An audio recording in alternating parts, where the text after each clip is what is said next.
Chain commandos ఎప్పుడెప్పుడు అని చూస్తున్న ఢిల్లీ పోలీస్ నోటిఫికేషన్ అనేది రావడం జరిగింది. కమాండోస్ 7,500 వేకెన్సీ నోటిఫికేషన్ అనేది రావడం జరిగింది. దీనికి ఏజ్ వచ్చేసి 18 to 25 years ఉండాలి కమాండోస్. బీసీ వాళ్ళకి వచ్చేసి 3 years రిలాక్సేషన్ ఉంటుంది కమాండోస్.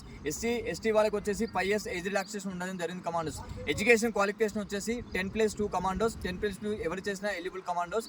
దీనికి వచ్చేసి ఫస్ట్ CBT ఎగ్జామ్ ఉంటుంది, తర్వాత ఫిజికల్ ఉంటుంది కమాండోస్, తర్వాత medical document verification, merit list commandos. ఈ 5 ప్రాసెస్లో సెలెక్షన్ ఉంటుంది కమాండోస్. ఎవరైతే ఢిల్లీ పోలీస్ ప్రిపేర్ అవుతున్నారో commandos 100 marks CBT exam first ఉంటుంది కాబట్టి ప్రిపరేషన్ అనేది స్ట్రాంగ్ చేయండి. హైట్ వచ్చేసి కంపల్సరీ 170 centimeters ఉండాలి commandos. Male and female both are eligible this notification commandos. ఇంకా అదేవిధంగా ఢిల్లీ పోలీస్ సంబంధించి హెడ్ కానిస్టేబుల్ నోటిఫికేషన్ గుతాం 532 వేకెన్సీ గుతాం రిలీజ్ కావడం జరిగింది కమాండోస్. దీని గుతాం men and women both are eligible commandos. ఇంకా లేటెస్ట్ అప్డేట్ జాబ్ సంబంధించి వీడియోస్ కావాలంటే మా ఛానల్ని సబ్స్క్రైబ్ చేసుకోండి. మీ ఫ్రెండ్స్కి బ్రదర్స్కి వీడియో షేర్ చేయండి. అందరికీ ఆల్ ది బెస్ట్. జై హింద్.